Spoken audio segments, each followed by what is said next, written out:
Spock's iconic phrase, "live long and prosper," is a salutation that reflects the values of peace, goodwill, prosperity, and a long, healthy life. Great idea. A great aspiration. Living to 80 is a great goal. The number of people who arrive at that exalted age is a small but growing portion of the Canadian population. But it is a growing number. In fact, in Canada, close to 3% of the population is 80 or older. In British Columbia, we are near the top of the life expectancy continuum. Hello, I'm Stuart McNish, and you're listening to Conversations Live.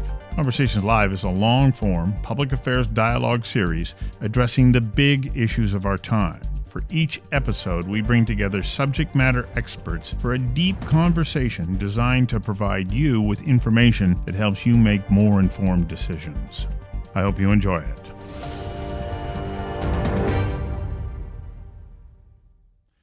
At 76 years of age, Anna Mary Robertson Moses sat down after a life of working on farms. Her hands were crippled by arthritis. Determined to do something because she would go crazy if she had to sit around and do nothing, she picked up a paintbrush and started to paint. She painted every day and over the next 25 years produced more than 1,000 paintings. And one day along the way, an art collector passed through her rural upstate New York town. He saw her paintings on display in a drugstore. He bought them all. And he arranged for a show at the Museum of Modern Art in New York City. Hallmark licensed her work and sold more than 16 million cards with her paintings' images on them. In 1961, at 101 years of age, Grandma Moses, as she came to be known, passed away. President Kennedy said, "All Americans mourn her passing." Nelson Rockefeller said, "There is no more renowned artist in the country." As the great Spanish cellist Pablo Casals said, "In spite of your age, you do not have to lose your zest for life." Welcome to Conversations Live.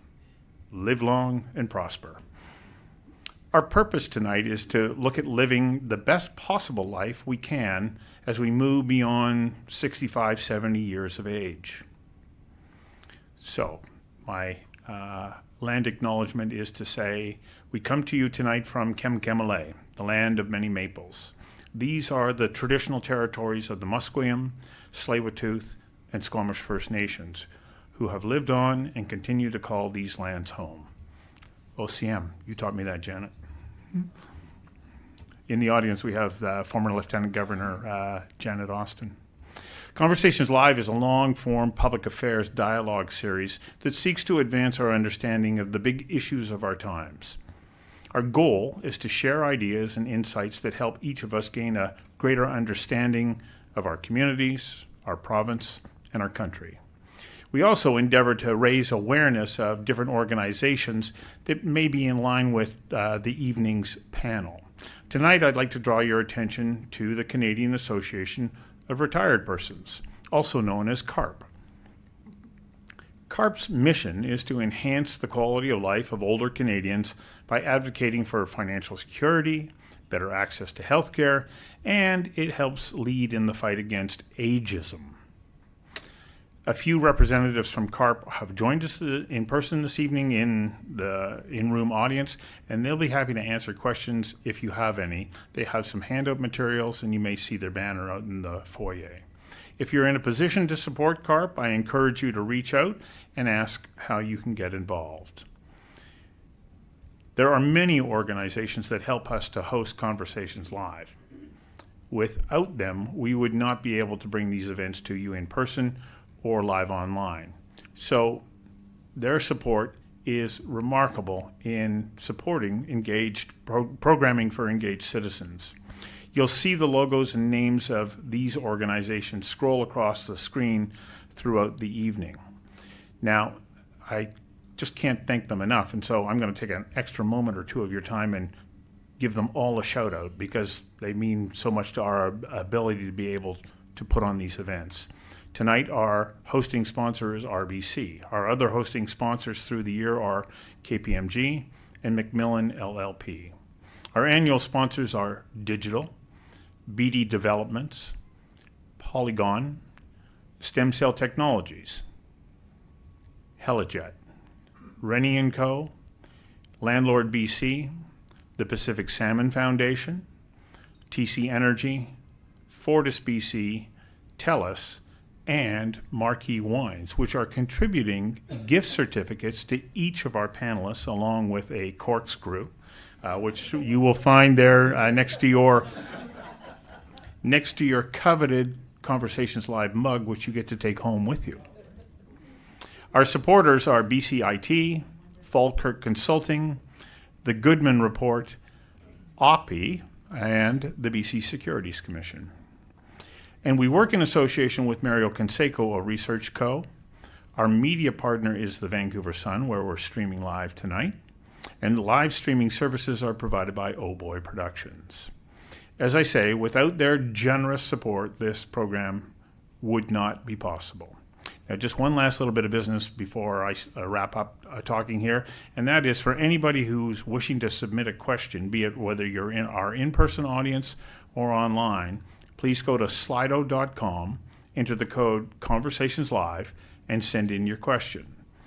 I'll receive those questions, and while I may not be able to share them absolutely verbatim, I will be influenced by your questions, and they will help to motivate me and shape some of my thoughts and ideas that I'll share with the panel. So our topic tonight is the complex and uncertain years beyond 65-70. Our panelists are Terry Lake of BC Care Providers. Next to Terry, Dan Levitt, the BC Senior Advocate. Pam McDonald, 2 over from me, of the BC Securities Commission. Carolyn Bell of KPMG, and Colin Milner of the International Council on Active Aging. Now, just before we go to the panel, here is Mario Canseco of Research Co., who conducted a poll for us about our opinions about what life after retirement might look like. Derek, can you roll that video, please? Just under half of BC residents who have retired say they are worried about 2 aspects of their life, their physical health and their financial health, while just over 1 in 5 are concerned about their mental health. Conversely, just under half of BC residents who have not retired are worried about their mental health, while larger proportions express concerns about their physical and financial well-being. Fewer than a third of BC residents who have not retired expect their physical, mental, and financial health to worsen in the next decade, while half of retired BC residents foresee their physical health becoming an issue over the next 10 years. Their expectations of a decline in mental and financial well-being are similar to what is observed among their younger peers. Solid majorities of BC residents foresee certain resources related to healthcare, mental health, social services, and social networks to be available for them as they get older. However, not every generation feels the same way. While more than 7 in 10 BC residents aged 18 to 34 expect little change, the proportions are lower among those aged 35 to 54 and those aged 55 and over. Just over a third of British Columbians who have not retired say they are saving more than enough or enough for their retirement. This leaves more than 2 in 5 who admit they are not saving enough for their later years, and more than 1 in 5 who readily admit that they are saving nothing for retirement. We asked BC residents who have not retired about their expectations for the future. Just over half say they will be able to stay in the home where they currently live, while slightly fewer say they will travel as much or more than now, have financial stability, and maintain their current lifestyle. When BC residents who are already retired are asked about their lives right now, there are some key differences. About half are in tune with their counterparts who have not retired and say they have achieved financial stability and have been able to travel as much or more than in pre-retirement. The numbers are lower on 2 other items. Just over 2 in 5 retirees report living in the same home where they resided prior to abandoning the workforce and say they have maintained their pre-retirement lifestyle. In an open-ended question, more than 2/3 of retired BC residents gave their younger counterparts one piece of advice. Start saving now. For Conversations Live, I'm Mario Canseco from ResearchGo. Thank you, Mario. So, Colin, I'd like to start with you. You know, in our pre-panel briefing, you shared a term that you had coined, earning your lifespan. What exactly does that mean, and how do you go about earning it? So really, it's earning your health span. But what it is if you think about it, at the turn of the 1900s, the average life expectancy was somewhere around 47 years of age, depending on whose numbers you look at. Today, we've been gifted an additional 30 years of life, Our challenge is that nobody has told us what to do with that to make sure that we are healthy, or we've been told an awful lot, but we aren't paying attention. One of the two. So we actually need to earn our health span to take advantage of those 30 years of life. And the health span is the amount of time that you have in good health versus your lifespan, which is just that, your lifespan. So in Canada, the average gap is 9.2 years. So we have an opportunity to reduce that time frame by earning our better health. Our challenge is that we aren't. And because of that, people like my father, who spent the last decade in ill health, in the very last year of his life, he felt like a pincushion. I don't know if any of you have experienced that with your spouse or yourself, but no one wants that. So like the video showed, you have to actually plan. So do you have to plan for your health span. Carolyn, you know, when talking to you, you said, you know, it's interesting. People go, well, I don't feel any older. But are they being realistic? Yeah, one of my favorite topics, thanks. I spent a lot of time looking at data in my career. I've had a couple of careers now, one in the public service for many years and now in the consulting field, still in healthcare. And I come across so many data sets that say, you know, you should stay healthy, you're going to, if you do all these things, it'll help extend life, all the things that we're talking about. But, you know, the reality is, if you look at the data, and there's a lot of it, you've got everybody over 50, including a couple of million people in BC with, you know, 2 chronic conditions and a lifestyle change already happening. And so you're planning early, you're taking care of yourself early, and you're constantly having to think about what's that next piece of my life that I'm going into. It comes at you very slowly, but then it hits you pretty hard when you realize, oh, I'm almost a senior. A 50-year-old is a senior, young senior. No, they're babies. A 65-year-old is an old senior. I'm 62. I think our panel is a little bit in the same range as myself. I've had a second career. I've raised a family. I've been in healthcare for about 18 years looking at data. In 3 years, I'm a senior. And so, you know, for me, it's kind of like, I think the more you keep working and socializing and thinking about putting money away and staying active, you don't even notice the numbers. Having said that, our bodies do age, we do get chronic conditions, and bad things happen to good people. So I think everybody has to just prepare for that in some capacity. Well, that's right, Terry. There are no guarantees, are there? No guarantees. And in fact, we're here at the Royal Bank of Canada building, not RBC. I like to call it Royal Bank of Canada, just to make sure if Donald's listening. And the Royal Bank of Canada issued a report in 2020 that said the greatest challenges of the 2020s was climate change and the aging population.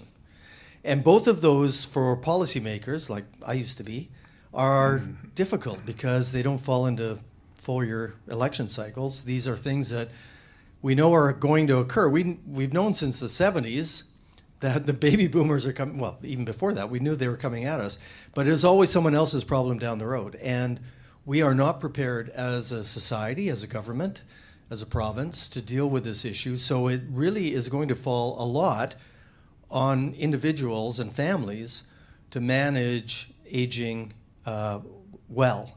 And you do have to earn your health span. And it's a thrill for me to see Doug and Diane Clement here, because when I graduated from university, from veterinary school, I started running and I read your book.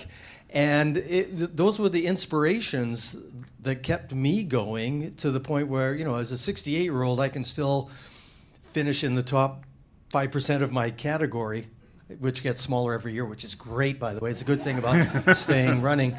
So, two things. We're not ready, so we have to it's not government's problem to solve by itself. It's partly their problem, but it's all of our challenge, is to how do we manage this with our aging parents now as a 68-year-old, or how do we manage it when I'm 78, 85 with my family, and how do I stay out of the system as long as possible? That's a real challenge. Well, Dan, what's it look like if you start to move into the system and you're saying, I need that help? What's the landscape look like right now? Well, the landscape doesn't look great. Currently in British Columbia, there are 6,500 people on the wait list for long-term care. And if you're in a hospital, you're going to wait on average 35 days. If you're at home and you're kind of waiting your turn politely, like many of us do in Canada, and you have family support, maybe a spouse or a child, usually a daughter, you're going to wait 7.5 months on average. Some wait much longer. We haven't invested enough in the infrastructure needed for aging well. And I think part of this is that we know, as Terry said, we know this demographic is coming. We've known this for a long time. Every few years they do a census, and then they ask people like who are on this panel, were you surprised by these numbers? And usually our response is, no, we've known about this for a long time. Nothing surprises us. It's the silver wave coming at us, and currently there are 1.1 million seniors in British Columbia, of 5.5 million population, so 1 in 5. Fast forward to 2036, 11 years from now, when the oldest baby boomer will be 90. At that point, there'll be 1.5 million seniors and 1 in 4. So 25% of us will be seniors. So we haven't invested enough, and we need to make sure that infrastructure is there. And we've got to make sure the home support is there so you can age in your community. And I think we have to ask questions like, how are we going to pay for this? Can we expect government to pay for all these services? And what are we willing to do for ourselves? Are we willing to buy insurance policies, or to charge people who can afford more, and look at the private pay market, look at what government's going to be supporting? So I think we really need to have a very hard look at the current system that we have for supporting seniors as we get older. So, Pam, I couldn't help but notice the end of Mario's video there. He says, start saving now. But not everybody does. And, of course, financial well-being plays such an important role. What tools are available to people to be able to say, well, I'm not out in the workforce the same way any longer. What can I do that can help to give me some kind of way of preserving or growing my nest egg? Yeah, if we're going to be living longer, it's important that we have enough money in our nest egg to enjoy that life, or even to be able to, save enough money to care for ourselves, or have enough care as we get older. So I'll take it back to when you're younger, speaking of conversations that matter. If you're sitting around the dinner table with your parents, they probably said, we're not going to talk about sex, politics, and religion. Those are the taboo subjects. And I would say money is the fourth one. We don't talk about money. And it's a very important conversation to have when you're younger. When you can, think about savings. Learn the value of compound interest. And when you start to work and you put a few pennies aside, start thinking about putting some money in the investment markets. And the investment markets now are a much more democratic place than they ever used to be. So we're with RBC right now. It's easy to buy 5 shares of RBC these days. You don't have to go in and buy 100 shares anymore. Start a relationship with investing, because history will show that if you put your money in the investment markets, you are going to do much better, even through the volatile times like we have just been through. Your money is going to work much harder for you if you're investing, and you'll have those much better outcomes. So I think that's a really important message to receive early in life, Stu. But it's not limited to that. What if you're 65 and you go, I'm afraid. I haven't gone down that path. Yes, it's never too late to start, though. If you've got, money in a GIC, for example, or a T-bill here in the Royal Bank of Canada, it is not too late to take that money. I would say what's really important at this point in your life is to work with a registered investment advisor when you're older. Get some good advice from somebody who's experienced and put that money into the market. If you're older, put it into something safe. When you're 25, you can take a lot more risk, but there are great investment products that you can put your money into now and have a great return when you're 65, 75, and even 85. And the other great thing is that, you probably have the time when you're older to really get into investing, because it can be a lot of fun. Once you get to know about it and understand it, it can be a lot of fun for you. So that's another benefit of being older. Well, and you don't have to worry about somebody saying, no, you're too old to work here. Terry, I know that you wanted to say something, and then you call. I'm not sure. The roller coaster I've been on lately is a lot of fun. Thank you, Donald. But this reminds me of a conversation I had with my dad. I was in, I think, my 40s and thinking about ahead, like you're advising us to do. And he assured me, son, our lifestyle is pretty modest. We get CPP, we get OAC, we get all these. And we're actually doing really, really well. But what my dad didn't think about was his care needs. And when he got to be in his 80s, when he needed care, the only care available was private pay care. And we don't think about that. But right now, as Dan said, if you want to get into long-term care or assisted living, and you need it relatively quickly, you're going to have to pay privately. And so if you're in Vancouver and you bought your house in 1968 for $40,000 and sold it for $4 million, you're okay. But not a lot of people are in that situation. But the only growing part of the long-term care sector right now is private pay. And so we've got to think about that. And we didn't think we needed to think about that, but we do. Colin and then Carolyn. Yeah. I think everything that we... Hello? Yep. Yes. I think everything that we are talking about also comes back to, extending our health span. Because the healthier you are, the less likely you are to have some of the various costs that will be associated with it. The less likely you are to need to move into a community. The less likely. And the simple thing is that the people out there may be asking themselves, well, what do I have to do? It's not very complicated. Years ago, I got on a plane with 24 hours notice, went out to Washington, D.C., and interviewed the Surgeon General at the time, Dr. Richard Carmona. And I said, I have come here for pearls of wisdom. And he said, well, Colin, here's what it is. You got to move. You got to eat well. Don't smoke. Don't drink. And have a good BMI. And I looked at him and I went, well, that's pretty boring. I've come all the way here for these great pearls of wisdom. And he said, the problem is people are not doing it. Fast forward, there was a research study about 5-6 years ago in the publication Circulation, which showed that simply doing those 5 things at the age of 50, on average, could extend a woman's life by 14 years and a man's life by 12 years, and could delay disease and could, increase participation in society and so forth. The problem was only 8% of the population were doing all 5. Now, as I was mentioning to Stuart earlier, if you take out the alcohol, what can I say? But if you take out the alcohol, a Harvard study that was 30 years in length showed that number drops to 3 to 4% of the population that are doing the things that can help us live better longer. So I think we intuitively all know what we need to do. We're just not doing it. Carolyn, and then I'm going to go to a clip from Dr. Gifford Jones here. Okay. Totally agree. Those are all great things we need to be doing. Coming back to something that Terry and Dan started talking about, if you look at some of the other research that's done out there from an economic perspective, and I think we've all heard these numbers before, but in the 60s, 8 people working for every person over 65 years of age. Now, like today, there are 3 people working for every person over the age of 65, and in the next 10 years, it's going to be down to 2.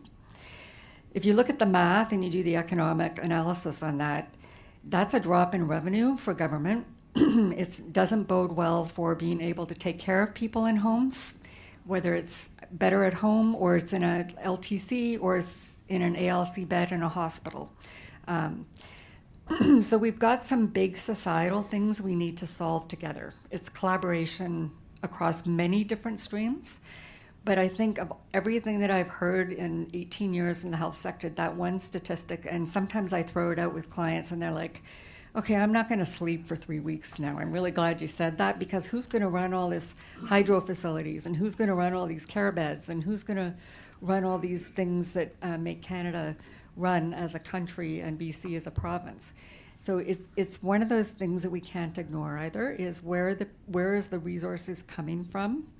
But tied to that is how independent and self-sufficient are we going to need to be even as we age and take care of ourselves. So home health and monitoring is improving. It's getting better. There's technology coming that's going to help a lot. But it's really up to us as individuals to take a look at it, right? So something else to think about. Just to change the temperature just a little bit. I mean, it's an interesting topic. What do we need to do to be able to live long, enjoyable, happy lives, as John Helliwell would say? And what do we need to be aware of and guard against? And so it's this interesting mix. Derek, can you roll that clip from Dr. Gifford Jones? This is from an interview that I did with him about his book, 90 Plus and How I Got Here. Here's a fun little bit of advice from him. I think 10,000 steps a day is the most important exercise you do. I think it was Abraham Lincoln who said you've got the two best doctors in your own body, your left leg and your right leg. Use them. And also have a little drink now and then. What alcohol is for the elderly, what milk is for the young. And there's also a beneficial effect to being a little more relaxed. I mean, if you have sex 3 times a week, over the course of the year, you lose 7,500 calories. Yeah. To lose 7,500 calories by jogging, you've got to jog 75 miles. Now, what's the choice? Yeah. I've always told my patients, sex is 5% of a marriage. It's the first 5%. Very important point. You're right. A lot of good bonding there, and it's a good. It helps you sleep at night too. Thank you, Dr. Gifford Jones. Reaction? I got to get my wife to tune into this. She's out of the country at the moment, so is this recorded somewhere? It's recorded, and I'll send you that clip. That's great. Well, I mean, I think what he's saying is you've got to be engaged. You've got to, have something to look forward to. I'm at the end of my career. I'm actually retiring in the next few months, and I've already got my puppy picked out, right? So for me, former veterinarian, dog lover, having that dog is going to be something that I enjoy every single day, gives me purpose. And I think having purpose is really critical, whether it's going to church or going to the organizations that you work for as a volunteer when you retire. Staying engaged, to me, this is going to be my next full-time job, is wellness, over the next 20 years. To me, I'm going to put as much energy into that as I did my job over the last 50 years. So I think that is the key. And I guess I could be a sex worker and I'd be really healthy. I might have to consider that. Well, you're assuming that people will. Look, I do it for free, okay? If it kept me healthy, I do it for free. So let's come back to the financial aspects of staying healthy. Let's get our mind back on track here. Colin, what are the economic benefits from a societal and economy perspective if people do earn their health span?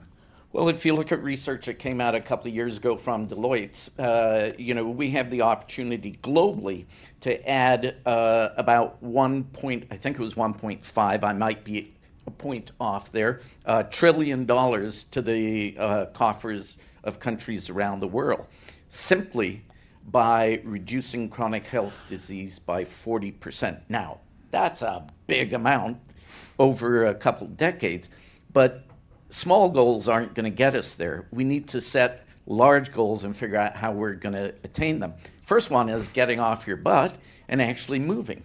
There's research by Health Partners out of Minnesota that showed simply walking 90 minutes a week for individuals over the age of 50, you could reduce your healthcare costs by $2,100 a year.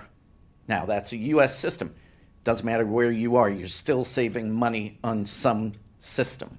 Now, the benefit of reducing chronic disease by 40% also was exactly the same as what I said, Dr. Carmona and others said, and that is more people will, be able to participate in society. We will eliminate or reduce the number of earlier deaths. By the way, is that a good thing? I think so. Reduce the impact of chronic health disease and push disease out further. So there's a financial benefit. But again, everything comes back to actually doing it. To your point about the two legs, I get asked all the time, how do you start a walking program? And it's one foot in front of the other. It's really that simple. Now, to keep it going and improve it and increase your speed and walk like Monty Python, which there's research that just came out that showed that that form of walking helps, or walking backwards, or all these other ways of walking. The bottom line is that just simply moving is a good thing. Dan, get out of the sofa, huh? Yeah, so I think the enemy is the sofa. A number of weeks ago, I was talking to my physician, and I said, Will, I'm taking a vacation, and I want to invite my 88-year-old dad, who's also a patient of Will. And he said, yes, he's healthy enough, and certainly his mental health will benefit from it. And the first day away, we got 10,000 steps. He was very happy. He couldn't believe he actually walked 10,000 steps. So I think mobility is a key thing to longevity. But I think also, if you think about the U curve, some of you may have heard this. When you're born, you're generally happy. And then kind of middle age, kind of that white picket fence, the dreams that we have as Canadians, and then at some point you go back up. So I think what we should be doing is rethinking aging. That aging isn't the issue. Ageism is. And the part of ageism that worries me the most is our own internal ageism.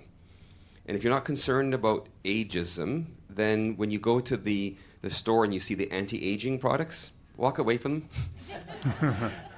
Because you can buy them, they might make you look and feel good, but it will not change the year you were born. So if we embrace our aging, if we embrace and celebrate our next birthday, and if you're a runner, as the Clements will know, that next big birthday that you're going to have, if you enter a race, you're more likely to win your age category.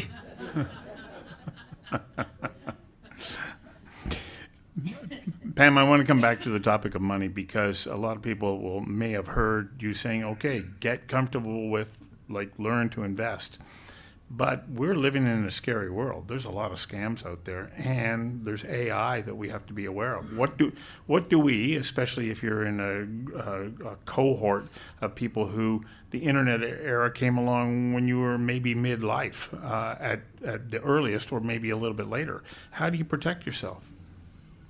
Yeah, so you've made all this money, and how do you protect it? And we see at the BC Securities Commission all the time seniors, older Canadians who are targeted by investment fraudsters. They go after people in Victoria, or pockets of communities around British Columbia where they know there are older people that have accumulated some wealth. And you see a dip in the market like we've just seen right now, and a lot of people will get afraid, and they'll want to sell their stocks before they should. Or the other thing that they will do is, because many of them are relying on that money to live, they will listen to somebody who comes to them and says, have I got a deal for you? I've got an investment product, and it's going to give you an incredibly high return, guaranteed, over a long period of time. And think about it, you're 80 years old, you're worried about your money, and that sounds incredibly appealing.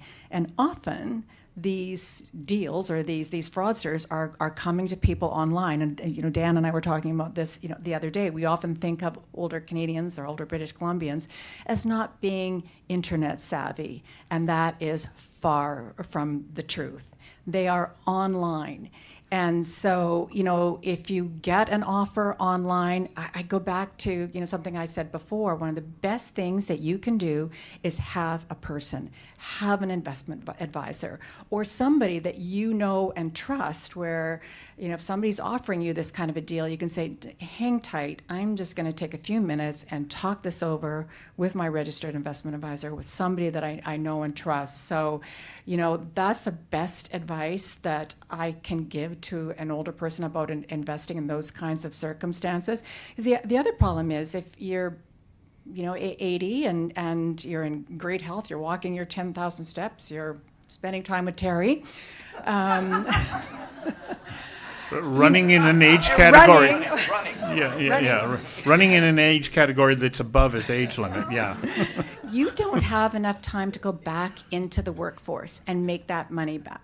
And that is just an absolutely devastating thing. And as I say, it's the most devastating thing that we see at the BC Securities Commission. So I'll give a shameless plug for our investor education website, which is investorite.org, and just a great place to go for a wealth of information, no matter what age you are. Like, you'll answer the phone, and you've got programs and assistants that can help people. We'll pick up the phone and answer your questions. Yes, we've got. We'll answer your questions. We'll send you to the right place for more information. But we actually, our contact center gets calls from people, and we have stopped them quite recently from investing $100,000 in an event that would have kind of ruined their financial future. Yeah. Carolyn, from your experience in the healthcare system, do you think that people are a little more gullible as they get older? Is that why we think that they can be scammed, or is that a myth? Well, I haven't spent a lot of time in that area, so I would defer to my two other experts beside me here. But I will say I have personal experience with family members, and it doesn't, especially when a family member's in grief, a grief situation, they can often be much more vulnerable. And I think that's the case at any age, right? And so it's keeping an eye on your older parents, your older siblings, and just making sure the mental health check-in is there. I think as a family and a society, we have to be doing more with our seniors so they don't feel they have to talk to the person on the phone offering them a great deal, whether it's for a license for cybersecurity for their computer, or it's a financial fabulous deal that they're going to get. It's about finding those ways to keep in touch with people. Dan, you probably see more of it than most of us do because you would be getting letters written to you, quite a lot of them, I would think. We hear regularly from seniors who have been subject to elder abuse, and financial abuse is very common, and fraudsters will pick on seniors thinking they are more vulnerable, they are more believable to scams, and just like we see in the movies with the movie Thelma, where she gets revenge on the fraudster. Good for her. But the people do try to impersonate a family member. They do profile them, and there's a number of scams out there. And just as was said earlier, the best thing you can do is to take the moment, think about what the request is, talk to your advisor, talk to somebody you trust before you part with money. That's probably the key thing you can do. So a big part of that is having relationships with real people that you trust. And I think that that's a big part of aging well and earning your health span, is it not, Colin? And same question to you, Terry. Real people, do they exist? Well, I'm looking at you right now. Well, therefore I am. You think I am. Yeah. There is the challenges that, as we were talking about earlier, the baby videos.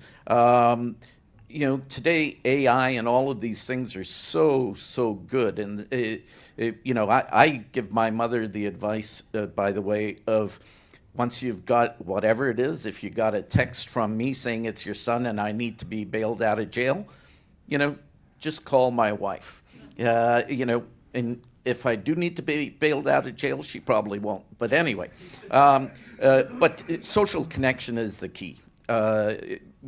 Social isolation is extremely damaging to an individual's psyche, to their health, to their well-being, and social connection is the opposite. So if you do nothing else, reach out to somebody in a legal way and just ask them, what I need to do to connect with Terry.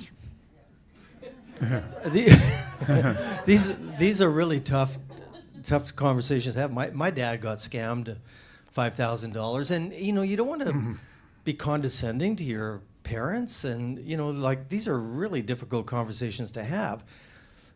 And it can happen to anybody. I think I bought a dog in Meadow Lake, Saskatchewan that I have to pick up July 1st, but I don't really know if they'll. I bought it on Facebook from a breeder. I hope it's there, and I'm pretty sure it is. But if you're not familiar with how to check, for many seniors, this is very, very stressful. And then to have their family members, sort of judge them.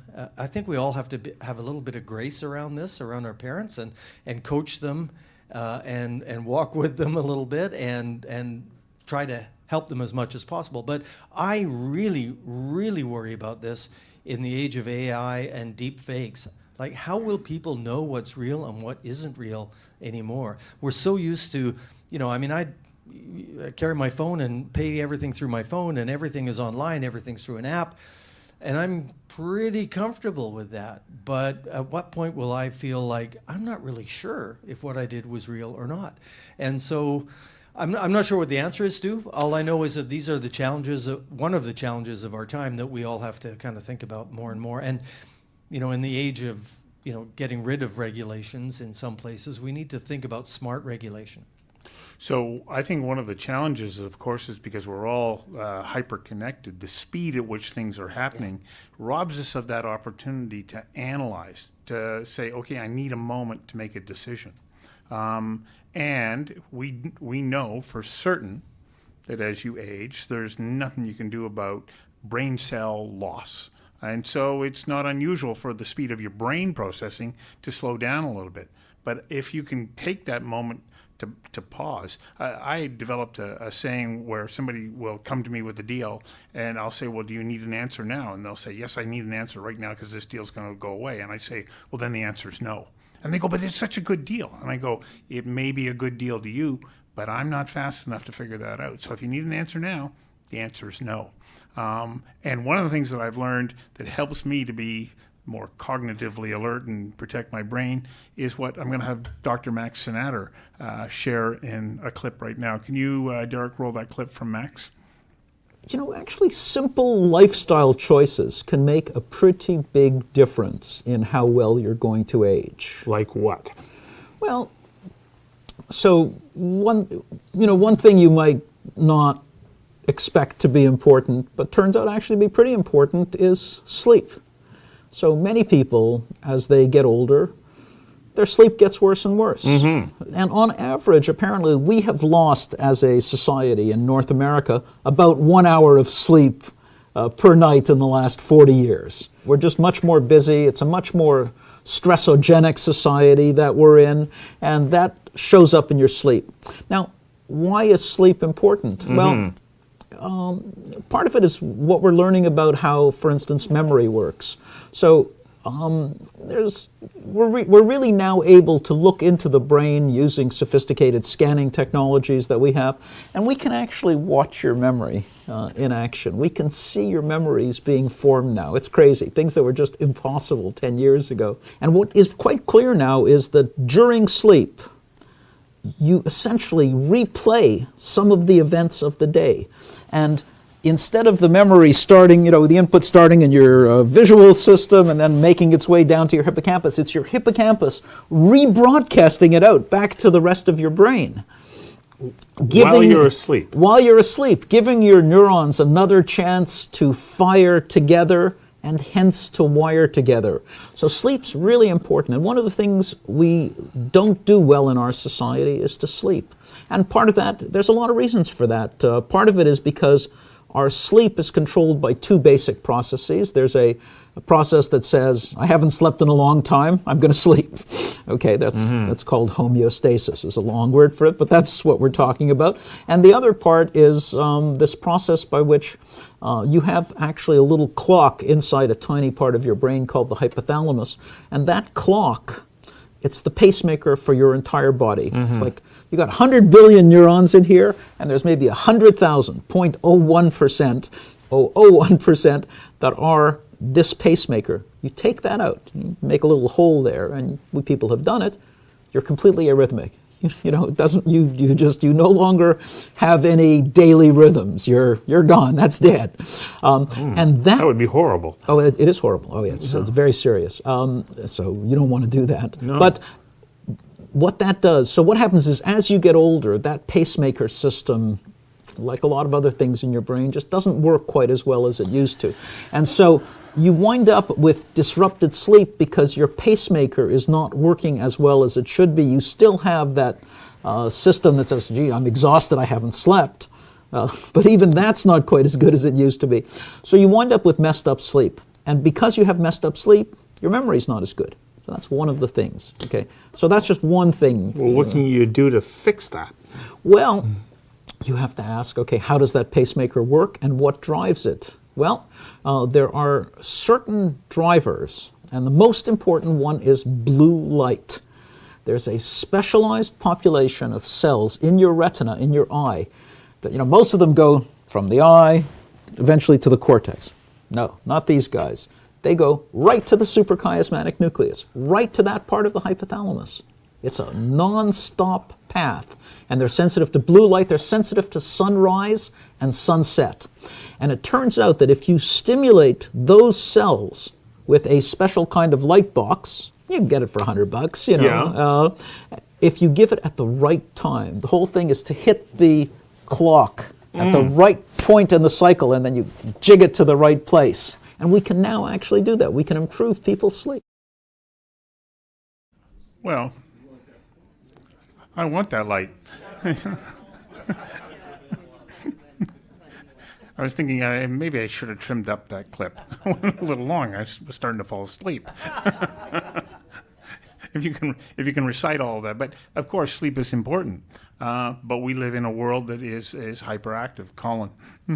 Well, you have organizations like Canyon Ranch as an example that you can go down to learn how to sleep for $1,500 if you would like. I will take your money and put you to sleep by the end of this. A lot cheaper. I can put them all to sleep. For a long, long time. But as an example, many years ago, maybe 15 years ago, I was doing a presentation for a variety of senior living communities in Florida. And my recommendation at that time was to create a sleep room. And they looked at me like, what are you talking about? Our residents sleep on their properties, in their beds. And I went, the problem is they're not. So why not create a room? Now they actually are doing it in the residents' rooms, but where you can adjust temperature, you can adjust light, you can adjust fragrance, you can adjust sound, you can adjust all the different things, and you can even have your own little blankie and bear to go to sleep with.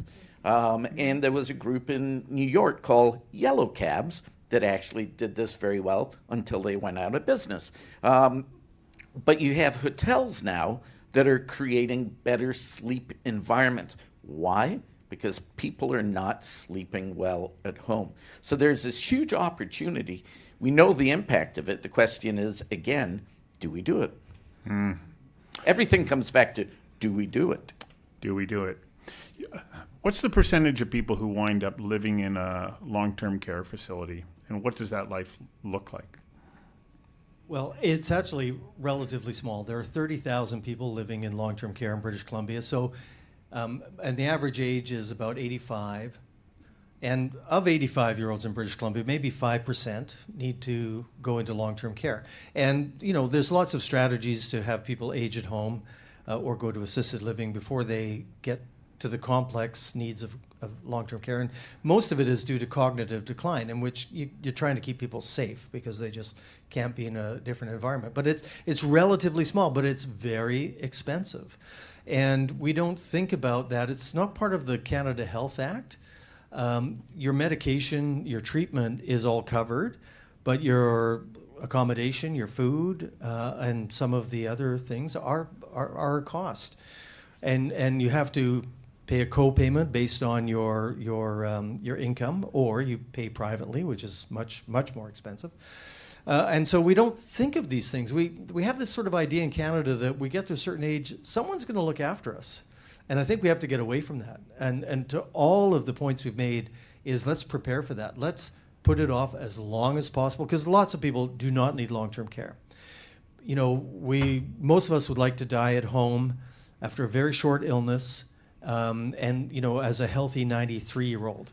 Like, to me, 90 years old is where I want to be. And Daniel Kahneman, the famous psychologist and psychologist, economist, elected to go to Switzerland for medical assistance in dying when he was 90 years old, because that's when he decided he'd had enough of life and he was ready to go. But he was healthy up until he died. And I think all of us want to be healthy until we die. I watched my dad, who was frail and spent the last 7-8 years of his life, you know, one trip to the hospital after another, after a fall, after this, after the other thing. And it was a struggle for him, obviously, but also for his wife and for his family to manage this, because he didn't do the things that Doug and Diane would have you do when you're 40. Start getting ready to be strong in your 70s and 80s. And that's, I think, now we have to prepare now when you're 40, 50, 60 for when you're 80. Carolyn? Just Dan, then I'll come to you. Yeah. Sorry. Yeah. And just to add to that, Terry, I had the privilege of being on a long-term care hospital board for many years in Victoria, and so saw firsthand what it takes to run an operations, you know, with 200 beds, 240 clients annually, the palliative care that goes into it, and some folks that are there for 3 or 4 years before end of life. And it takes a village to take care of those folks. It takes a spiritual village. It takes nurses and doctors and pharmacists and other types of clinicians, OTs that come in and help people move and keep moving. It's not where I think the majority of us would want to be, but if you need it, because you're at that frail, very frail part of your life, and if you don't have that because there's not enough room in the long-term care facilities, it's a shock to the family and it's a shock to the community, right? And not all of it can be taken care of at home. We can do long-term care at home. There's lots of opportunities to do more there. But the reality is you need that type of a facility for some patients. And I don't know how to do it right or wrong. I just know people are doing it. And what I don't want to throw more data out there because I probably already sucked the life out of the conversation with some data, but I can't. This is a panel that's a very different, having a very different tone with Terry on it, so I have to be careful here. But it's sort of, we want to take care of our seniors, we want to take care of our elders, we want them to be comfortable as they age. But some people are going to be so frail that they need to be in a home. They need to be taken care of daily and lifted out of bed and fed and taken care of. So we don't want to lose sight of that. I think what we need to think about, though, is what is the future going to look like if we can't accommodate those folks? Because it's already backed up in the hospitals. There are people coming into emergency departments and dropping off their patients and saying, I can't take care of this person anymore. I just don't have the resources. So it's already here. It's already a reality, even with all the good work going on. So I think as a society, we need to pay attention to that as well. The Office of the Seniors Advocate in BC is writing a report right now on long-term care. We hope to release it soon, and it will speak to the idea that you shouldn't have to leave the community, the neighborhood where you live to get long-term care, and you shouldn't have to move to a large building next to the hospital necessarily. You should be able to find a place to live that feels like a house, not like a hospital. So none of us really want to live in a hospital or an institution. We want to live in a home. I think we have to keep in mind that half of all seniors in BC are living on $34,000 a year or less, and then 25% of seniors are living on $23,000 a year. So that's under $2,000 a month. So those people are going to need these services. They're going to need long-term care. They're going to need government subsidies, and they're going to need those services. And we need to make sure that we're investing, and we're just not keeping pace with the kind of investments that is needed as we have more seniors in the years to come. Pam? Yeah, I'll just, sort of get on the investing soapbox again. We used to be able to depend on Canada pension plans and old age security and things like defined benefit pension plans, which employers, rarely offer these days. And so that's why saving your money, investing your money for the longer term is going to, support you in these circumstances and allow you to have a better future. And the other thing I wanted to mention is a particular demographic, and that's women. I mean, they do tend to live longer, and their spouses will die before they do, and they're often the people that are most uncomfortable with investing. And so I just wanted to point that out, as I think it's a particular demographic that need to be supported and protect, perhaps in ways that men don't throughout their lives. Colin? So I think one of the things that we need to do if we're thinking long-term is, to start educating kids now.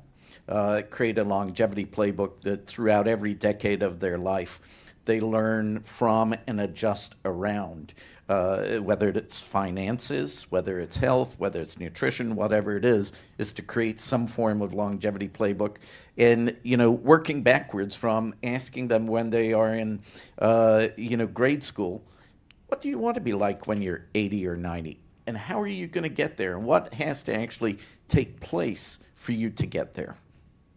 So I'm going to quote Dr. Doug Clement rather than run the clip, because I let those clips run a little bit too long and we're going to run out of time. But in the clip that I had of you, Doug, you in an interview with me said, you still got to make sure that you're getting up out of bed with a sense of purpose. And how important is that sense of purpose? To the panel. I spent 30 years in long-term care, and one of the great things that the Family Council at one of the care homes I worked at did was built a therapeutic garden. So the seniors in the morning, when they would get up, they'd be thinking about that plant that was reliant on them. Because in a care home, you're receiving care, and basically your life is really dependent on others. Now, in this case, if something is reliant on you, it could be a bird. In this case, it was a plant. It gave them a sense of purpose to get out of bed, and we all need that as human beings. We all need some validation that the impact we're making is makes a difference. So I think it's so important that no matter what your age is, and it's even more important when you're combating loneliness, isolation, and social exclusion, that you have a reason to get out of bed. So we talked a little bit about only a certain portion of the population winds up in long-term care. But we watch family members maybe leave, this earth before we do, and loneliness creeps in. How important is socialization, and what role do community living situations play in helping to fill that void in people's lives? That's a really good point. And, we talk about retirement homes, and people have this, I don't want to go to a retirement home. Independent living or retirement homes, as we know them, are purpose-built. They have social activities, they have great nutrition, they have programs like call-in supports, for exercising and physical activity, and they keep people engaged. And if you're a guy, the ratio is really great. There's way more women than men. I see a theme here.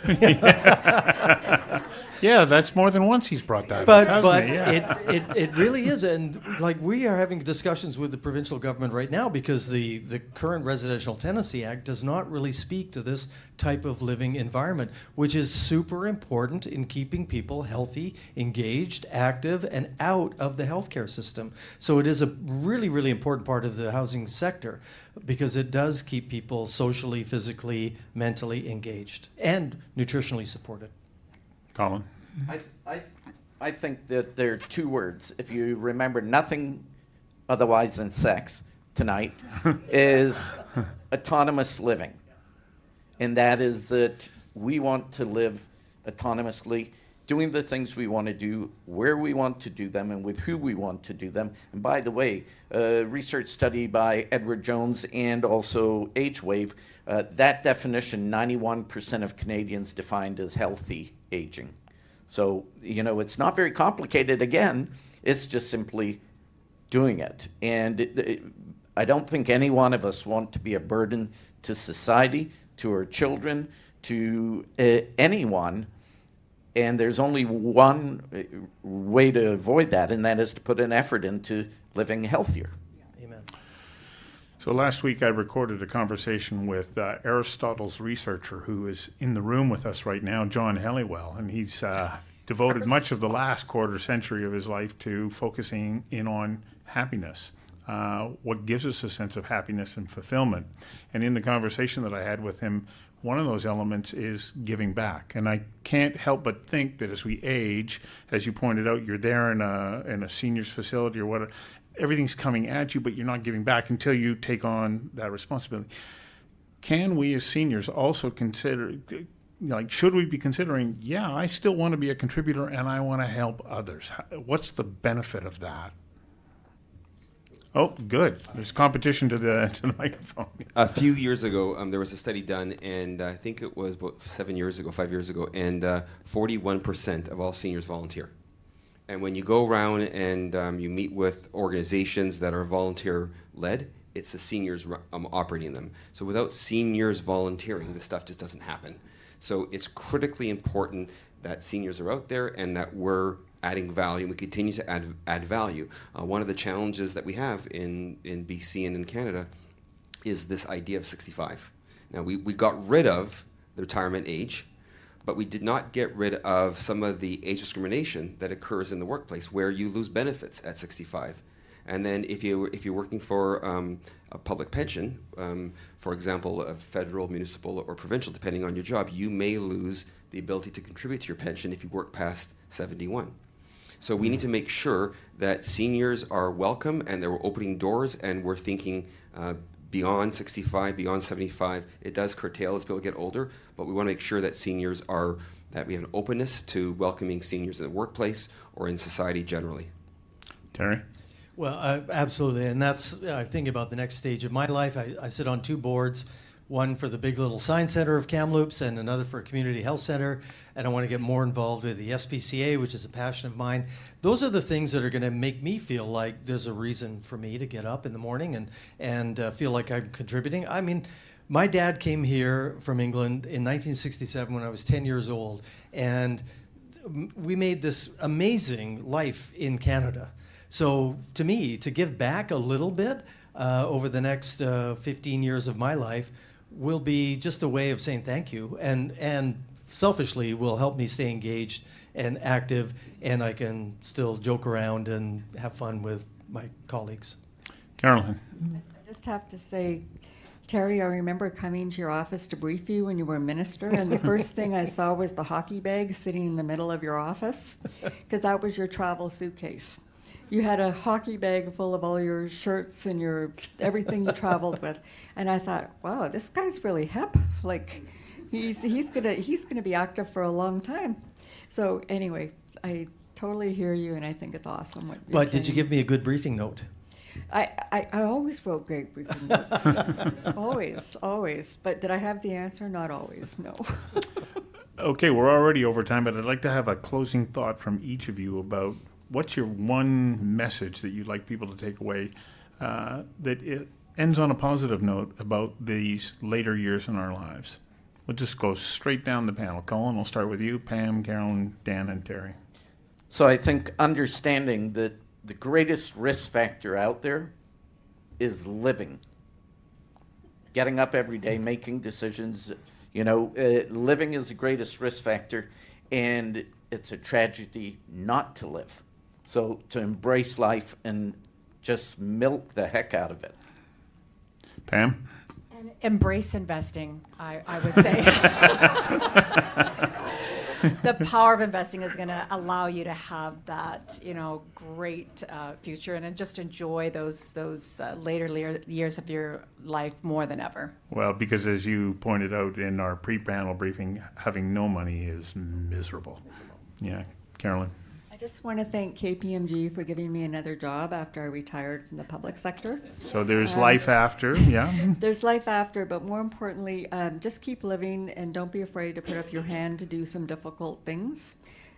More importantly, be really generous with the people that are older than you and understand what's happening to them because you're going to be there shortly, good or bad, right? Just keep living. I like that. Yeah.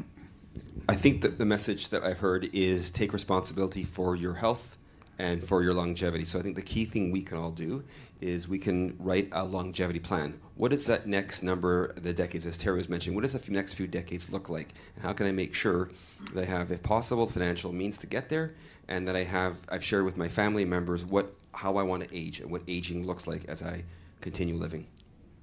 Well, Stu, you can't pick your parents, but you can hopefully get a good person to pick you as a spouse, which I was lucky to do.